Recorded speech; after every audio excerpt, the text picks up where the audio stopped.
pessoal, bem-vindos a mais um episódio de Crimes. Eu sou a Bruna e este é um mini episódio, então sou somente eu. E não tem recado por enquanto, então bora direto pro caso de hoje.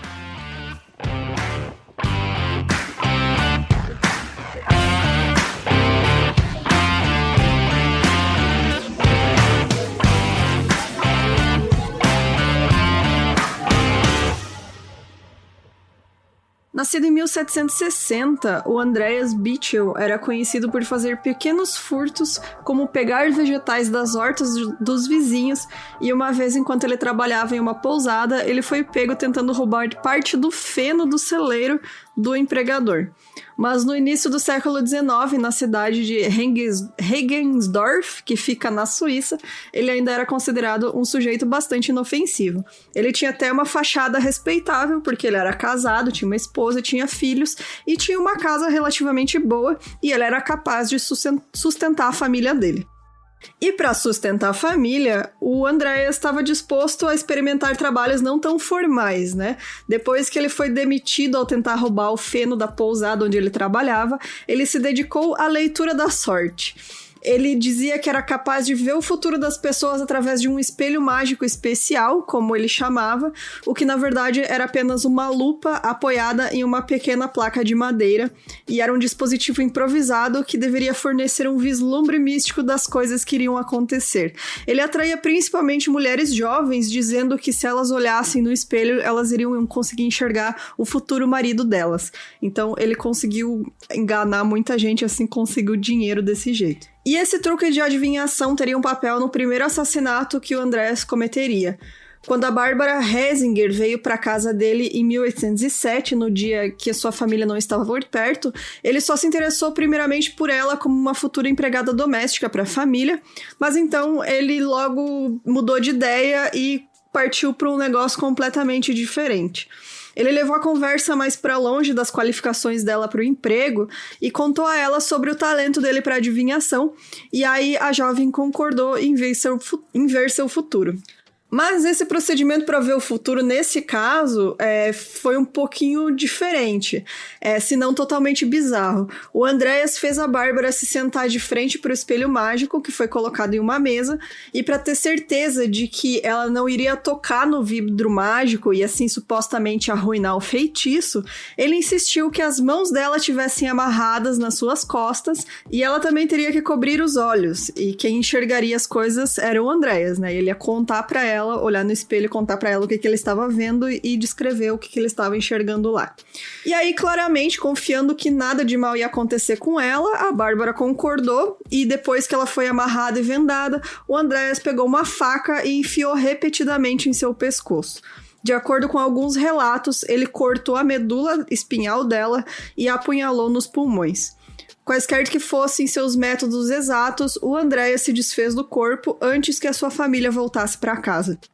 E aí, nos meses seguintes, ele atraiu outras 3 jovens para a casa dele e tentou o mesmo truque, só que nenhuma dessas mulheres aceitou ter as mãos amarradas. Elas ficaram desconfiadas que tinham alguma coisa errada e ficou por isso mesmo. Ele não tentou matar elas, porque acho que ele tinha medo que elas reagissem e conseguissem fugir e denunciassem ele. Então, todas essas 3 mulheres conseguiram deixar a casa dele ilesas.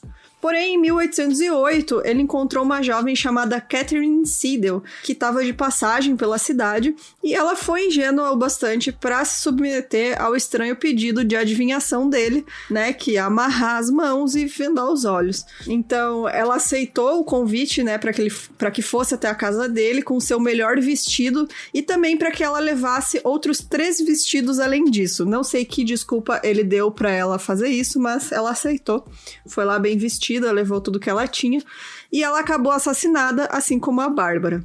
E aí, pouco tempo depois, a irmã da Catherine Seidel estava na cidade de Regensdorf procurando a irmã dela que desapareceu, que não teve mais notícias, e aí ela caminhou pela cidade, foi perguntando, né, se alguém conhecia a irmã, se alguém tinha visto, e ela acabou em uma alfaiataria local, e o alfaiate estava preparando um colete e estava usando um tecido de cordão que era característico e parecia muito familiar para a irmã da Catherine. É porque esse material era exatamente o mesmo tecido da anágua, né, que é aquela roupa de baixo que usavam antigamente, um vestido, que a Catherine usou na época do seu desaparecimento. E aquele material tinha sido fornecido pela pessoa que encomendou a vestimenta, que era o Andreas Bitchel. Então, a irmã da Catherine notificou a polícia, que foi até a casa do Andreas para investigar, e a explicação que ele deu para o desaparecimento da Catherine foi que ela conheceu um jovem em sua casa e fugiu com ele para casar. Ele realmente admitiu que ela esteve lá, que ele leu a sorte dela, viu o futuro, e ele falou, esse homem apareceu aqui, o que eu tinha visto, e eles fugiram juntos. E a história, obviamente, não convenceu a polícia, e eles revistaram a casa, e aí, em uma escrivaninha, eles encontraram uma coleção de roupas femininas, incluindo algumas que tinham pertencido a Catherine, aqueles vestidos extras que ela tinha levado. E então eles continuaram a busca com a intenção de encontrar os corpos que acompanhavam aquelas roupas, né? E aí a polícia, eles usaram um cão farejador, que inclusive é um dos casos, né, não sei se é um dos primeiros casos que cães farejadores foram usados para encontrar corpos, mas é um dos mais notórios por ser tão antigo. E esse cachorro apontou o caminho para o galpão de madeira do Andreas, ficava nos fundos, né, da casa, e lá dentro a polícia cavou sob uma pilha de palha e descobriu o corpo de uma mulher cortado ao meio. E perto dali eles também desenterraram uma cabeça humana e outro cadáver humano dividido ao meio.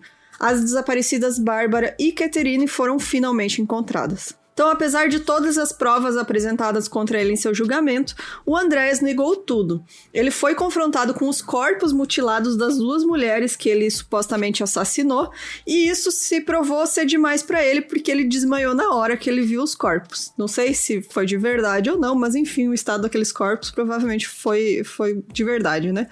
Mais tarde, na sua cela de prisão, ele ficou tão abalado que ele acabou confessando os 2 assassinatos, e quanto ao que desencadeou o primeiro assassinato, ele deu o que deveria ser um dos motivos mais absurdos para assassinato que já foi oferecido na história. Ele, voltando às suas origens de ladrão de coisas fúteis, né, de coisas inúteis, ele disse que decidiu matar a Bárbara porque ele tinha sido tentado por suas roupas finas. E por isso que ele pediu pra Catherine levar os vestidos, né? Ele realmente queria as roupas, né? Pra usar os tecidos pra fazer roupas finas pra ele. E aí a polícia sempre suspeitou que ele tinha feito diversas outras vítimas, mas como apenas 2 corpos foram encontrados na sua casa, ele foi condenado por 2 assassinatos e aí foi executado por decapitação em 9 de junho de 1809. Ele ficou conhecido como o The Bavarian Ripper, que seria o estripador da Bavária, e é um caso que chama atenção porque ele é anterior ao Jack the Ripper e é o estripador, né, mais famoso de todos, e muitas pessoas na época que aconteceu do Jack the Ripper ficavam fazendo essas comparações quando descobriram o caso do Andreas, né, falando que isso já aconteceu antes, não é tão, né, é tão raro assim de acontecer, então vamos tentar entender o que aquele cara fez para tentar encontrar o que esse cara tá fazendo agora. Algumas fontes também mais antigas dizem que o Andreas não só assassinou as suas vítimas, como também as torturou cruelmente, dizendo que ele esquartejou as jovens enquanto ainda estavam vivas, em uma ansiedade de examinar suas entranhas. A Catherine Siddle, ele abriu com um martelo e uma cunha do peito para baixo, enquanto ela ainda respirava. E dizem que ele disse o seguinte no julgamento: "Posso dizer que durante a operação eu estava tão ansioso que tremia todo e ansiava por arrancar um pedaço de carne e comê-lo." E quem deu esses detalhes foi o escritor inglês Sabine Baring-Gould, no livro dele que é o The Book of Werewolves, que é o livro dos lobisomens, onde ele analisa como lendas e histórias influenciaram o mito do lobisomem culturalmente. Então, nesse caso, né, seria essa lenda do Bavarian Ripper que esquartejou as mulheres vivas e ficou tentado a comer a carne delas, e aí como essa história teria contribuído para a lenda do lobisomem, então, entre outras histórias, né? Mas é isso, pessoal. Espero que vocês tenham gostado. Eu tô nessa onda de crimes mais antigos que eu acho bacana. Se você tiver qualquer sugestão, manda pra gente no e-mail milcrimes@gmail.com, que a gente adiciona na nossa lista de pauta e dá uma olhadinha quando tem tempo e vai fazendo, né? A gente vai deixando lá e quando precisa fazer um roteiro, a gente vai na lista e vê o que dá pra fazer. E se você quiser nos apoiar, entra lá no site milcrimes.com.br, que tem o botão de apoia. Lembrando que o recado de hoje, que tem, na verdade, eu tinha esquecido, vai rolar sorteio de livro para apoiadores. Então, se você quiser participar, pode ser com qualquer valor, você apoia a gente. E aí você vai estar participando do sorteio, que vai ser no mês que vem, no dia 15. Tá bom? Então, muito obrigada, pessoal. Até semana que vem. Tchau, tchau.